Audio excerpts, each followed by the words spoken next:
A first look at what to expect at this year's Singapore Biennale, which returns for a 6th edition on Friday. A contemporary art event will have a strong focus on Southeast Asia, with more than 150 works by artists and collectives from about 40 countries and territories.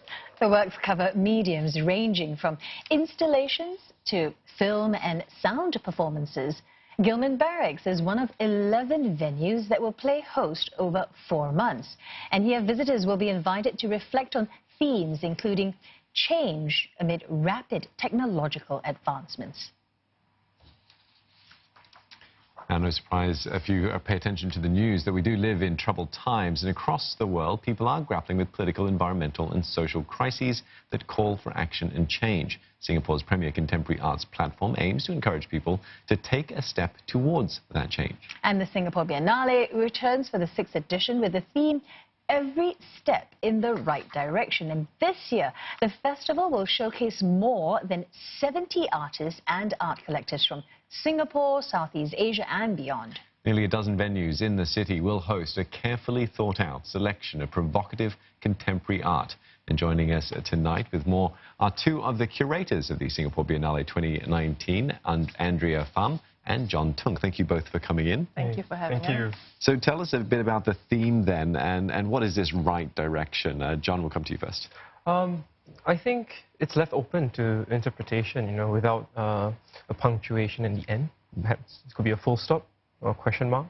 Or a dot. Yeah, or ellipsis, and it begs the viewer to figure that out a fair bit for themselves. What are the right directions for climate change, for political situations abroad, and how should we approach them, and what are the artists' perspectives on these matters around the world as well. Andrea, is that the theme for the right direction as well? Is that what you're also thinking? I think that, as John said, and also as our artistic director Patrick sort of set out with this title, it's something that's open-ended. I think it's something that's allowed both the curators and the artists to really interpret how we will, what that actually means. So it could mean about looking at the world and thinking about how you may change it for the better. It could also be something that's really introspective as well, thinking about yourself, thinking about your position in the world, and working outwards from there through the artwork. So, speaking of those artworks, what are some of the artworks that will actually reflect that theme? Help us understand a little bit about it. So with one of the artworks that I worked with, it would be Khairullah Rahim. He's an artist whose works are at the Gillman Barracks at the moment, and it's really him thinking about public and private spaces. So that's something that actually affects all of us, in the sense that we're walking through public and private spaces all the time, but you don't really stop to think about what these spaces might mean for the different communities that might inhabit them. So actually in Khairullah's work, he is locating different communities and how they've transformed these spaces and imbued them with their own symbolisms. So for example, the public parks that we may or may not walk through or even drive past, oftentimes you'll see groups of people sitting there. More often than not, they're not Singaporeans. They could be the Filipina domestic helpers. It's a community of them, and it doesn't matter where this park is, it doesn't matter whether it's shaded or not, but it's a place actually that they all come together, and it's the community that they forge and memories that they build.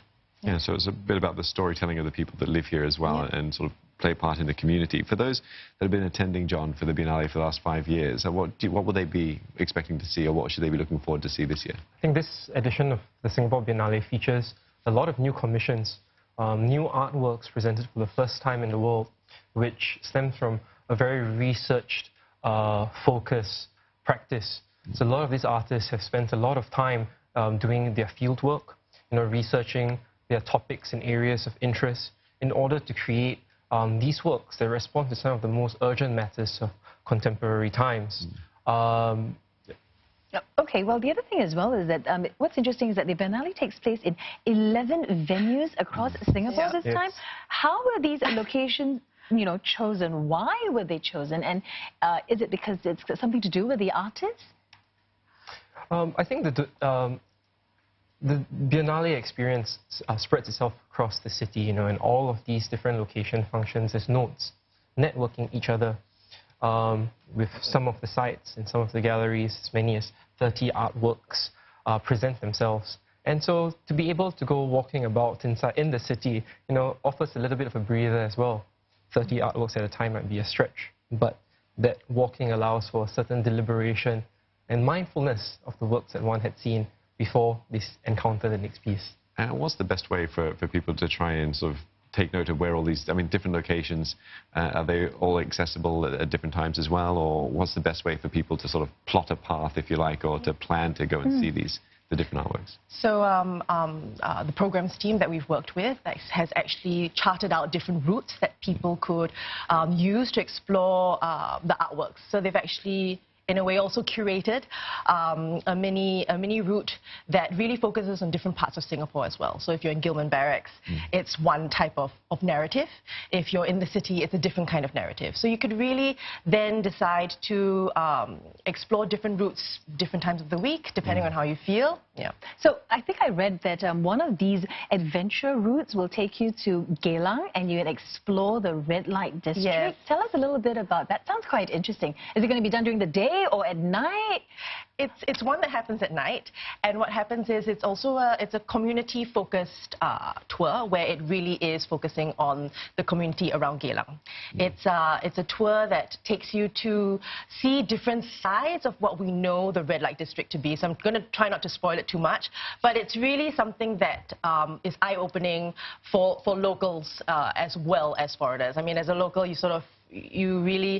you realize how ignorant you might have been over certain topics as well that are uncovered in this tour.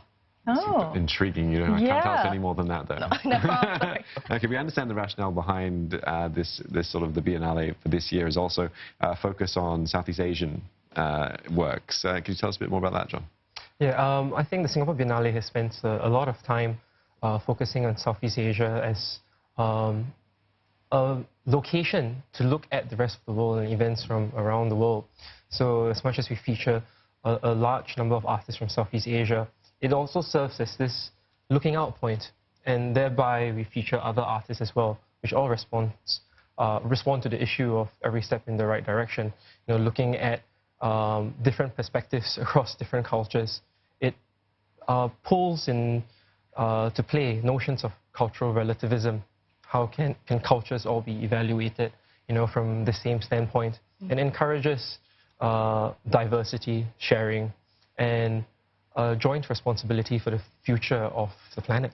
So where are some of these artists from? I mean, we're looking at pictures now. Our audiences are looking at pictures now of some of the exhibits that will be shown at the Biennale. So where are some of these artists from? So for instance, the picture that's on the screen right now is a work by Zakaria Omar, a Bruneian artist. And this particular piece is actually made from driftwood that the artist had collected himself. And he had sculpted. And the point of origin of this driftwood was actually stilts that held up Kampong Ayer, the water village. The water village in Bandar Seri Begawan. Ah, right. Fascinating stuff. Exactly. Okay, well, looking forward to it. And don't forget that the Biennale runs from the 22nd of November until the 22nd of March next year. So lots to look forward to. Thank you so much for coming in and speaking to us. We've been speaking with Andrea and John Tung, creators of the Singapore Biennale 2019.